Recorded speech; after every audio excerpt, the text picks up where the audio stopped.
Hey, how's it going? So I listened to feedback and I've changed the color theme. Maybe this is more legible. Personally, I like really garish colors, which is why I had it blue before, but I think black dark theme is a nice sort of middle ground. Side note, what's your favorite color theme?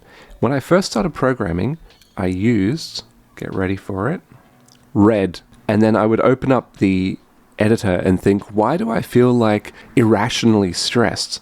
It's because I was using red, but I thought it looked cool, which it sort of does if you're presenting source code for entertainment value and not working with it. But anyway, yeah, dark. We'll go with dark. So today, what I want to do is I want to bring in textures. And, there's a few steps here. So again, I've got my list of the steps that I went through when I created this.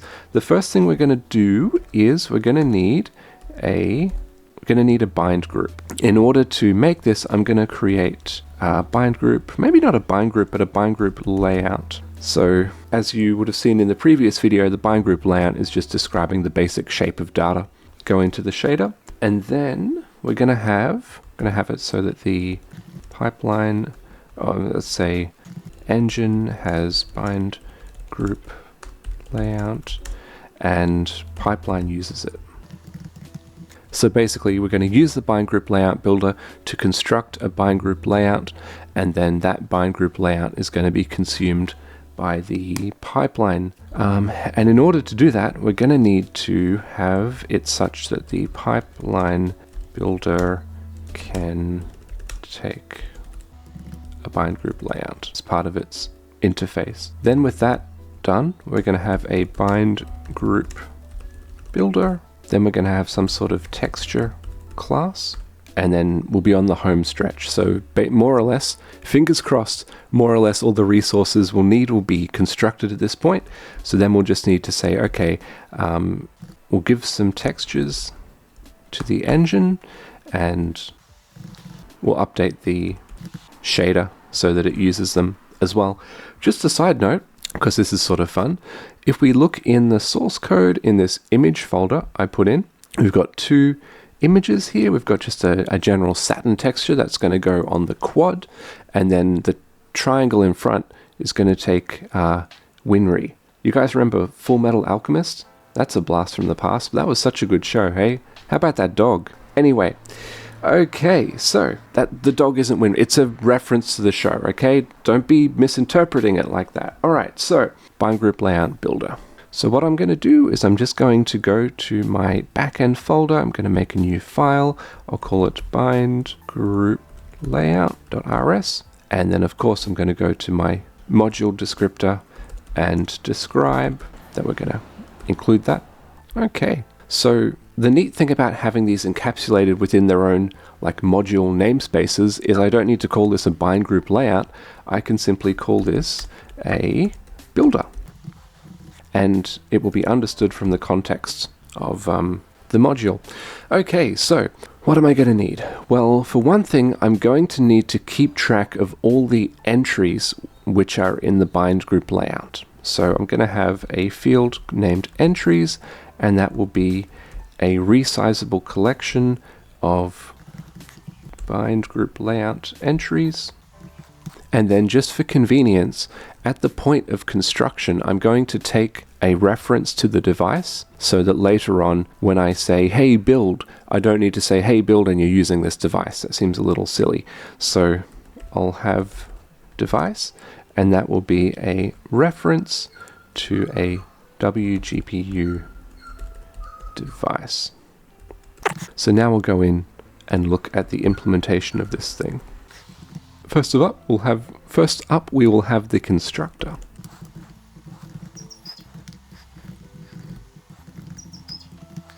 Should be pretty straightforward. What we're going to do is we're going to return a builder struct with the entries being just a blank collection and the device being the provided device. And now this is complaining at me, and what it's complaining about is, hey, you've given me this device, but we might want some guarantee that this reference is not going to expire. So we need to specify a lifetime And so we do the old Rust dance where it says, hey, this reference is going to live for some lifetime, but what about the struct itself? So we have to say, okay, well, this struct is now going to have a given lifetime. And then it says, well, wait a second, comrade. What about the lifetime of the builder? And then it says, wait for it, use of undeclared lifetime. What does this mean? Stop, criminal scum. You must declare... Oh, my goodness. Yeah, and now it's complaining that, hey, you've given me some device, but what's its lifetime? Well, you know, every programming language has problems that it solves and problems that it makes worse. And this lifetime stuff, in theory, it's good. The messaging around that could be a lot more straightforward. Okay, cool, whatever. So we've got that. We've now got a constructor, and I'm going to make an internal function, so a private function, which resets the state of the builder. And really all this is going to do is reset that collection of entries, which I'm not even relying on this function right now because I'm only building one bind group layout, but it's good to be general. Okay, so I'm going to make a function which is used to add a material. Now, to add a material, there are two entries which I'm going to add to my layout. First up, I'm going to add the texture, and then secondly, I'm going to add the sampler. So I'll do the texture first. So I'm going to push on a descriptor. So I'll say, okay, I'm going to construct a WGPU bind group layout entry. Okay. And we can see there's a whole lot of things we need to specify. First up, we need to specify the binding position, which I'm just going to take as the current number of binding positions. And this will complain and say, well, it would complain if I fully initialized everything. What I'm going to do is I'm going to just take that as a U32, because originally if we get length of a vector, it gives us a U size, like a 64-bit size, and we don't need that. Okay, so visibility will simply be the fragment shader. At the moment, things are pretty locked down. If I get to a point where I start using materials in other stages, then I might want to take in that stage as a parameter, visibility, but for now it's fine. And then there's this TY. I have to assume TY stands for type, although it's binding type. I don't know. So we'll construct a WGPU binding type, and then for binding type, we've got all of these things. So it could be any of these. And I think if we put in nothing, it'll also be okay. But in my case, I want to put in a texture. So we'll go binding type texture. And then there we have it. Okay. So this is all the stuff we need to specify. Okay. So sample type. Let's go. WGPU. Yeah, texture sample type. And I believe, yeah, we have all of these. So it could either just be depth texture, or we could have some sort of texture coordinates that are going to be used. In this case, I want to access underlying texture using floating point coordinates, and filterable, I'll say, I think that's fine. Okay, view dimension. So go WGPU, texture view dimension, and then our options are given here. In this case, I want it to be a two-dimensional image, so I'll go with that. And then multi-sampled will be false. So if I look at the bind group entry, I've specified the binding, visibility, type, and now I need count. And I'm just going to give it nothing. So there we've pushed on the texture. We'll go ahead and push on the sampler. And I guess the only thing I need to change here is the description of the resource which is being bound, because all the rest of this is the same. So we'll go WGPU, binding type, sampler, and then we just need to specify the sampler binding type. So WGPU, sampler binding type. We have all these options. I'm going to go with filtering. But yeah, there we have it. So that's our function for adding a material. Okay, so the last thing we're going to want to do with this is actually build a bind group with it. So I'll have a public function named build. And just for convenience, I'm also going to take in a label just for debug purposes. And this is going to return a bind group. So a WGPU bind group. So what I'm going to do is I'm going to go ahead, construct the layout reset the pipeline, and then return the layout that I construct. So I'll go ahead and have this layout. Yep, create bind group. We're going to need a descriptor. So we'll construct a WGPU bind group descript. Whoops. Oh my goodness. I zoned out for a second. Create bind group layout. And then for the descriptor, we're going to have bind group layout descriptor. And for a bind group layout descriptor, we need the label and the entries. So actually pretty straightforward, right? So for the label, we're going to pass in the label that we're given, but this is expecting an optional label. And so we can turn this into an optional label by wrapping it up in the optional constructor. And then for the entries, we can just put in our entries. And then I'm just going to make this look a little nicer, something like that. Then I'll go ahead and reset myself, and then I'll return the layout. Cool. Okay, so that is all working. I can go back to my main and I can say, I've got a bind group layout builder. Okay, the next thing is my pipeline is going to need to take a bind group layout. So remember that a pipeline can have multiple layouts. And so we're going to need, and by the way, I'm going to rename this. So I'm just rename that to just pipeline. Just trying to go with the builder style, because it makes things a lot more streamlined. Yep, so we'll have a builder. That's fine. And I'll get to that main stuff later. But, so just the same as before, I'm going to take in a device. This is just a quality of life improvement that I did before. And just the same as before, I'll make those lifetime changes. Okay, in addition to taking in a device, I'm going to have a resizable collection of bind group layouts.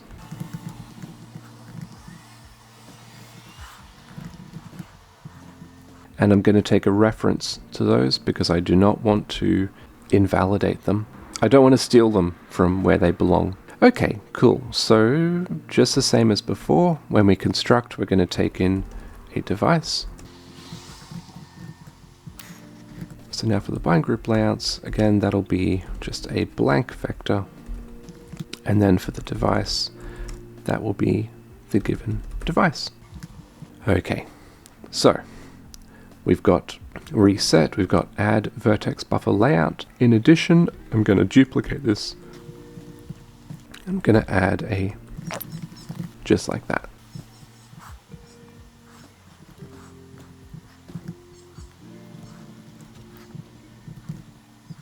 There we go, so we've just push it on easy. And also, at the point where we reset, I'm also going to reset my bind group layouts. Okay, so we can add, we can reset. I'm going to use that information when we come to build. So now I'm just going to make a little change. I'm also going to take in, as before, I'm going to take in a label. So down here, this will all be using our device. And then when we come to actually, okay, so label will change. Okay, and then, yeah, and actually for the pipeline layout, I'm going to use the same.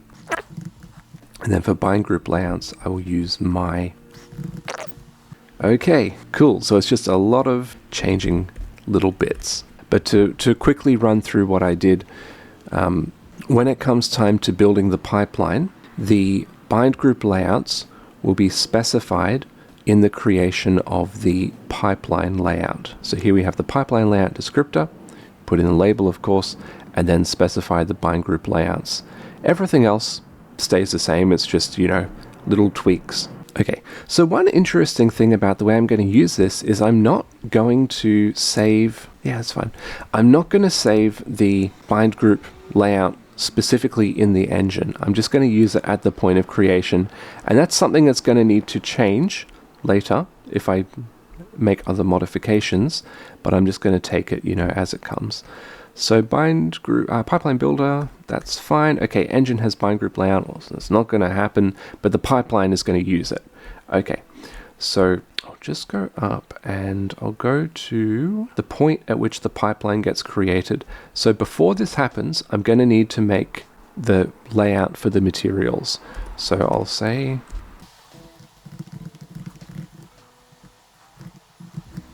okay, be aware that we're going to work with this thing. And now I'm going to open a scope. And the reason I'm going to open a scope is because I'm going to use a variable called builder. And I don't want to confuse those builders with each other.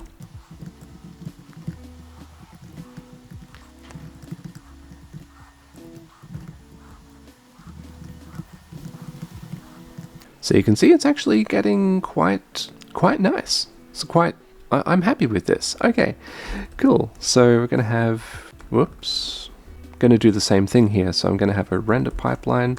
That will be a WGPU render pipeline. And then I'll open a scope where I deal with this.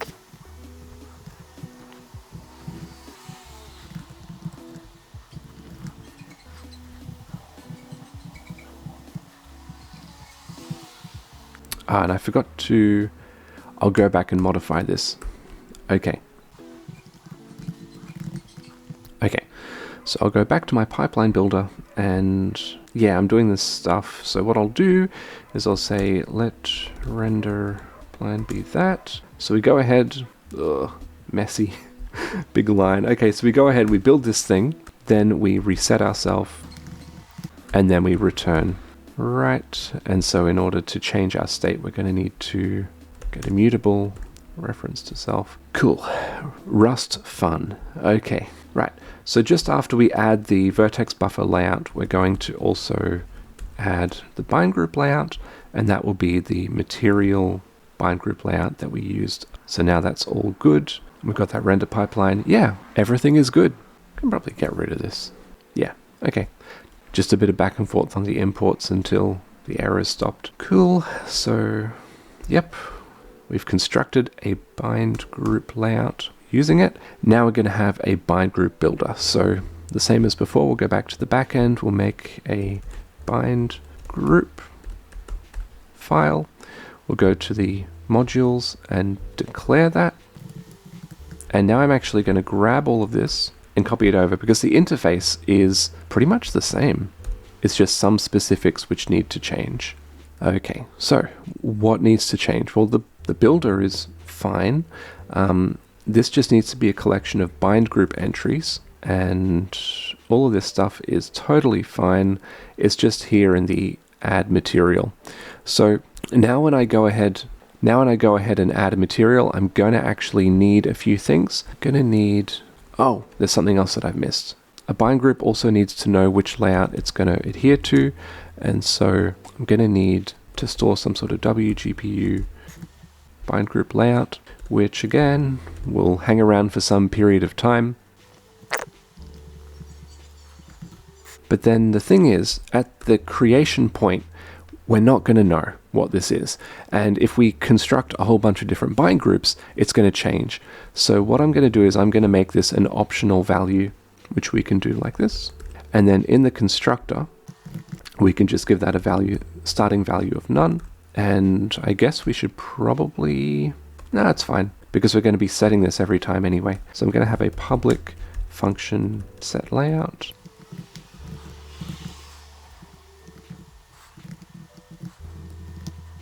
Okay, cool. So pretty much as you would expect, we just set that value. Oh yeah, okay. So here we're getting an actual value and it's saying, hey, we need this to be an optional value. So again, we'll wrap it.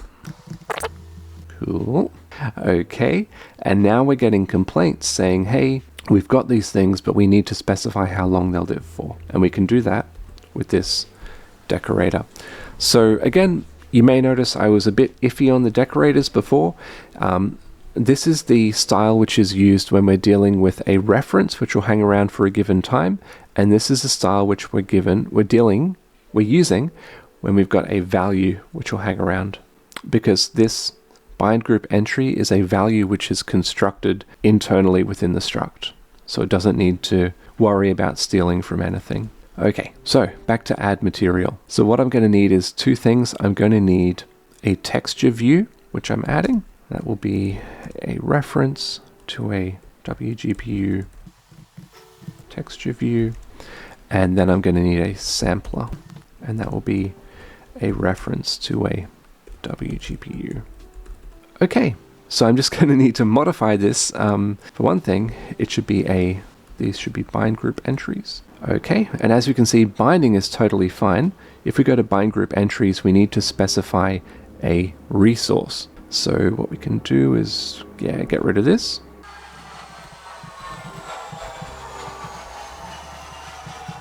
And this will be a binding resource. And then the binding resource that I'm going to use is a texture view. Now, in order to do that, we need a reference to a texture view, which is given up above. Cool. Now the same sort of thing here. Binding resource and then a sampler, and then we'll put in the sampler which we were given. Okay, very cool. So finally we come to building this thing, and it's the same thing, right? We just need to return a bind group, and so we'll do the same as before. Now to create a bind group, we're going to need to specify a bind group descriptor, and I'm just going to go ahead and create one up here. And here we're going to need to specify the label, so go label, and then the layout, and then the entries. So there's something I'm going to need to do. The layout was an optional thing, so we're going to need to unwrap it. And then the entries, I'm going to need to take a reference. Please work, please work. Then I can just specify that here. All good. Very clean, very nice. We've got a bind group, but the bind group is really going to be used by the texture internally. So we can mark that off and say we've done it, but now we're going to need to come to the texture class. So for the texture class, there's a crate which will help. So if we just go to the cargo.toml, I'm going to pop down here, and the crate name is image, and we'll just grab the latest version. We'll see how that goes. And then I'll just go down to the renderer backend, and I'll make a texture file and the usual stuff. So we'll go ahead and declare it. Maybe I should change that. Maybe I should change that to material. I'm being a little nitpicky. Okay, so I'll declare a material struct, which will really, there's a bunch of things that we could store, but the only thing which is super useful at the moment, just for this simple material version, is the bind group. So this is definitely not the way to do it if we're going to be reallocating materials, like destroying and creating on the fly, because we're not keeping track of the GPU references. But I'm not doing that, so I won't.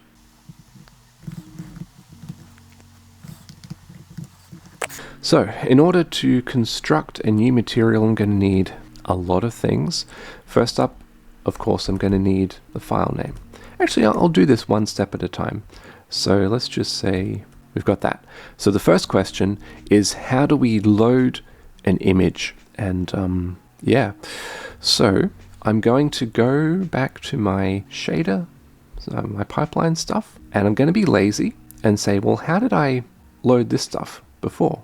I did something like this, and that relied on this current directory. Okay, so what I did is I grabbed the current directory, which I guess is a directory I'm running from, and then here I jumped into the source, but in this case I want to jump into the image. But wait a second, if I'm pushing all of this on, maybe it would be easier not to do that. So what if I just assume that the image was already in there? And then I probably don't need to say as string, right? Because I'm taking a basic string anyway. Okay, so long story short, I get the current directory, I push on my file name, and then I get that. I hope that's fine. Okay, and then I'm also going to go and, yes, right. So this isn't source code. This will be now the raw bytes, and I'll use the file string read function that will return a collection of bytes, and I'm actually going to do that. And now if we look at this, we have bytes, which is a result like that. I'm just going to go, and that'll give me the raw. Cool. So then what I can do with that is I can load the image. So I'll go into the image crate and I'll say load from memory, and then for the buffer object, I'm going to need a reference to the bytes, and then similarly unwrap. So I've got the loaded image, but not every image has the right number of channels. And so I'm going to make another variable called converted, and that will be, if I go into the image crate, I'll say, oops, actually, yeah, I'll go to. So then I'll want to get the size of the image. And this is probably the point at which I'll start printing stuff out, just to verify that this stuff is working. So I'll say,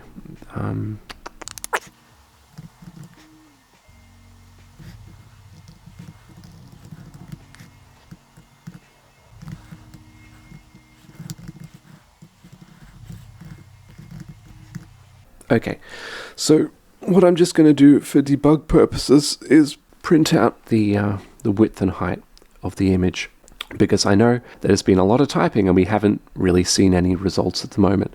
So what I'll do is I'll go back to main, and then just right up the top, not even, because I'm going to get an error, because my pipeline is not going to get the appropriate bind group. But let me just do this anyway. So I'll say enter a backend material. I'm going to go image satin.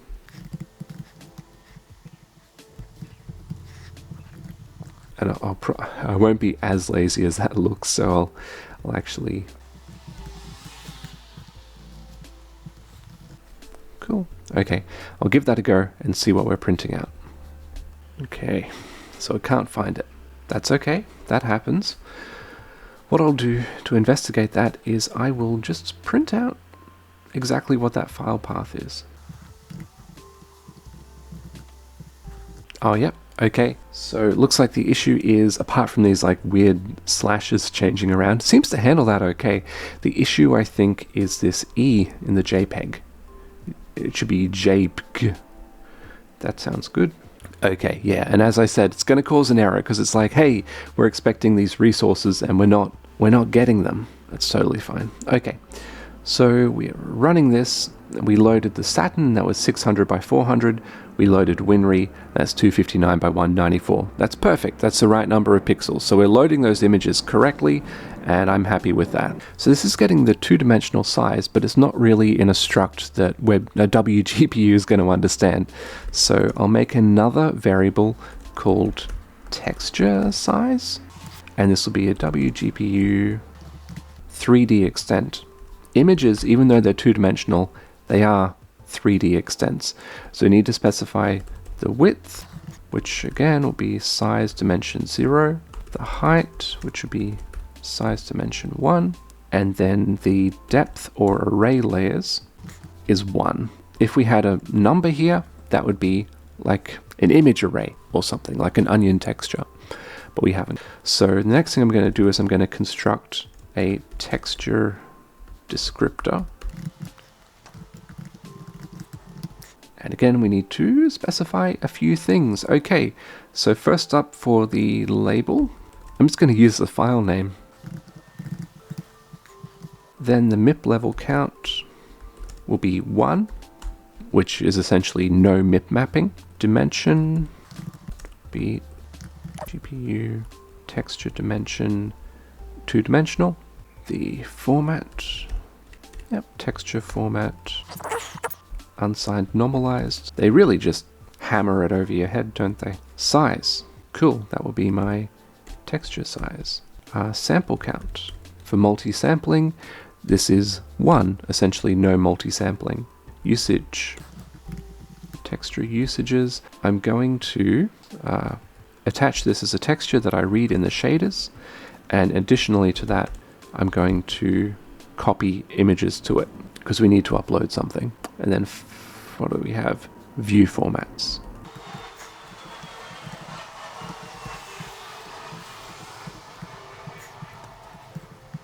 So in the specification, the interesting thing is that we can have a storage format and a view format, and those can be different. But as it says here, currently only the sRGB-ness is allowed to change. So you can store something as RGB, unnormed, and then view it as sRGB. But I'm not going to muck around with that sRGB stuff. I'll leave it for now. Okay. So then we can make the texture object. But in order to make the texture object, we're going to need a device to construct that. So I'll go back up here and I'll bring in a device.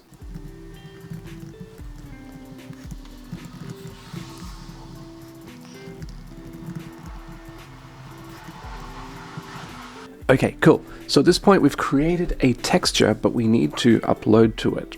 So uploading is a copy operation, and operations like this need a queue to be submitted on. So I'm going to go up to my constructor and I'll take in queue.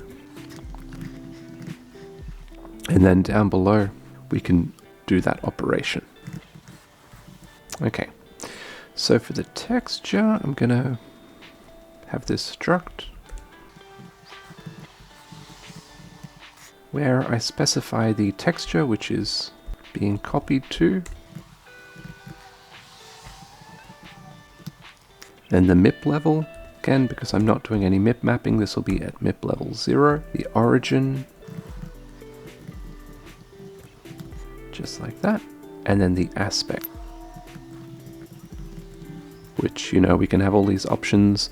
I think this is mostly just for depth stencil stuff, I guess. I'm just going to copy everything. By the way, that plane 0, plane 1, plane 2, I believe that's like RGB channels. Maybe, I don't know. But anyway, so there we've got that. Then we need to specify the data. And the data will be just some reference. So if I get a reference to the converted data, that should work fine. Data layout will be an image data layout. Okay, no worries. Yep, image data layout. Here we need to specify the offset, number of bytes, I guess. So offset of 0 and the bytes per row. So the width of the image is the length of one row. So we can go size dimension 0, but then every one of those is an RGB, so there are 4 bytes for every row. And then finally, rows per image. Again, that's an optional thing. Get size dimension 1. That's the height, that's the number of rows. And then finally, nope, not there, size, we need an extent 3D, and that's basically the size of the image. So we'll just put in, so then at this point, the image is uploaded to. So the texture is done. We just need to make we need to get a view. Okay, so we'll go view, and that will be, we go texture, no.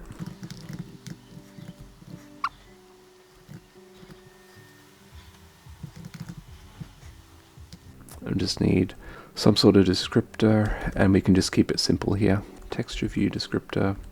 So now we're done with that, and we'll need to create a sampler.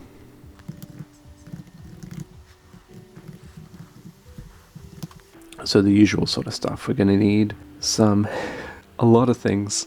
I don't think we need all of this. I think there are some options we can specify, like just use sensible defaults for some of these. So label, I'm not going to specify a label. I'm going to specify address mode. And address mode is basically how do we treat this texture when we go out of bounds. Go address mode. We got all these options. I'm just going to repeat. That's the simplest that I can see. Okay. The next thing I'm going to specify is the minifying and magnifying filter. So I'm pretty sure we're familiar with this already, but just a quick refresher. The minifying filter is the filtering operation which is applied when we shrink a texture down in size, and magnifying is the opposite when we're blowing it up. So usually I like to use nearest for shrinking down, and then linear for zooming in. But I think the rest of this is the stuff I was really interested in. The rest can just be defaults, and there's a way we can do that. We can just go default. We can then use this sampler descriptor to create a sampler. So we can get the device, create sampler, and just put in the sampler descriptor. Okay, cool. We are so close. So the next thing I'm going to need to do is create a bind group to describe all of these objects. So what I'll do is make a builder. Now the really interesting thing about this is I'm referring to a file within my own module, and there's a funky way that this happens. Rust auto-completes this for us, but if we go right up the top, it's auto-completed a few things actually. Yeah, we don't need these. But what it's done is it's used super to go into the module which contains everything, the renderer backend module, and then it's gone back down from the super module into the bind group module. So think of it as like jumping one folder back and then one folder forward. It's interesting. I thought that was interesting. Okay, so we've got this builder, and then we're going to say, okay, let's add, I think it's, yeah, add material. That's it, of course. The view and the sampler, and then we'll build that. Okay, and now what I'm going to do is I'm going to return a new struct. Just like that, that should be fine. What are we complaining about? Going to need a label. Let's go. Okay, so we'll go back to the main file. Listen, I know some of these videos I'm just jumping all around the place here and there, but hopefully, I really hope you enjoy going on the journey with me, because it's not an exact science. Even if I sit down and work all this stuff out ahead of time, there's always a bit of jazz, a bit of improvisation involved. So I'll grab all this stuff. Oh yeah, I just remembered there's something that I missed. Because in addition to all this info, the bind group is going to need to know which layout it's using. So let's go material. See what I was saying about jazz and improvisation? So in addition, we're going to need a layout. And I'll go down to the constructor. And now we should be good. Okay. Okay, so just put in the device, the queue. There we go.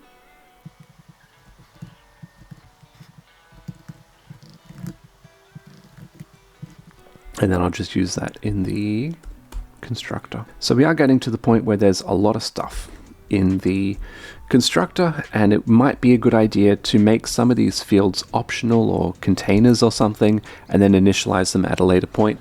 I'll be honest, I'm being a little lazy with this single monolithic function, but there's a quality to it where you can read it from top to bottom and say, okay, yeah, this makes sense. Not the best excuse, but hey, there we have it. Okay, so now let's actually use these things. So if I just go down to where we render this stuff. So here we're rendering the quad. So we'll say, okay, render pass. Let's set the bind group 0. The bind group we're going to set is our, material there, and then really no offsets. And then we'll do the same thing for the triangle.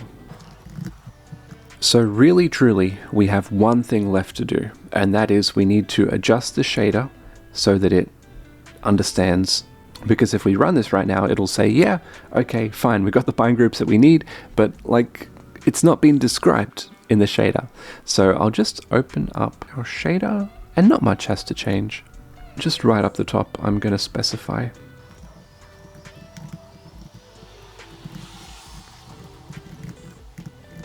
Yeah, we've got a texture 2D with floating point coordinates, and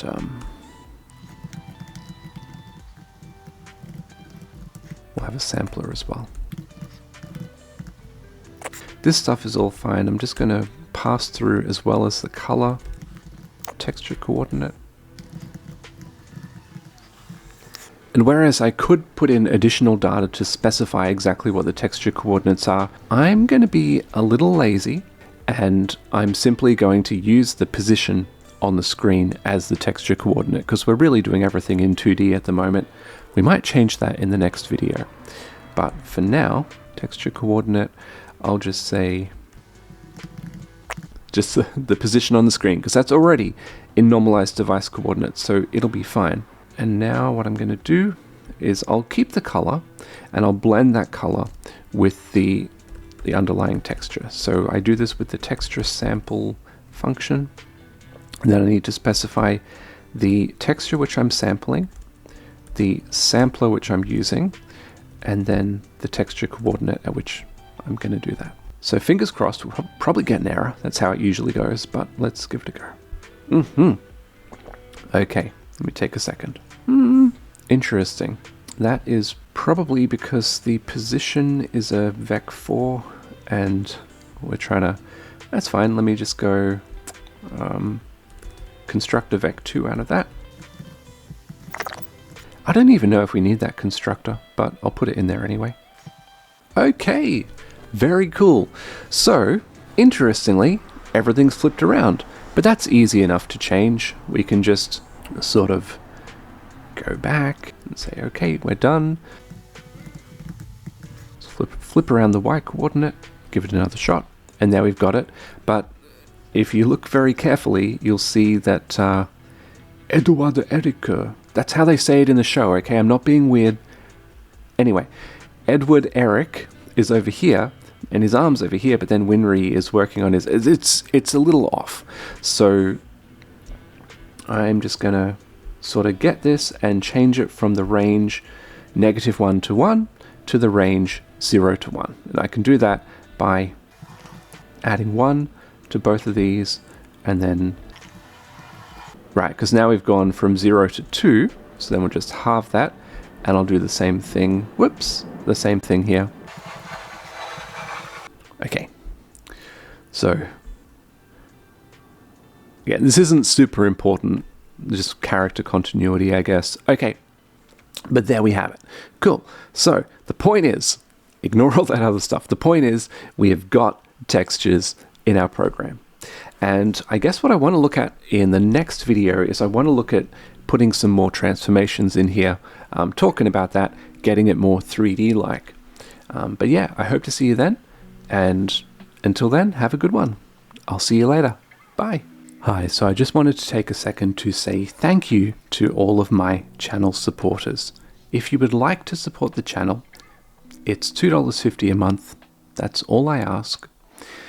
But it's not expected. If you are not able or willing to support the channel financially, the best thing you can do is the usual: like, comment, subscribe, let me know what you'd like to see, let me know what you're enjoying, because I am trying to make the best educational content that I can under the constraints. So, with that out of the way, really big thank you to Antonin Carret, Dankiel Foles, Declan, Endelon Studios, Isaiah Meyer, Mathieu Derick, Moim, and Shreya. Thank you so much, my dudes. I really do appreciate it. It's fuel for the fire. Keep me going, keep me motivated. But yeah, have a great one, and I'll see you again soon. Bye.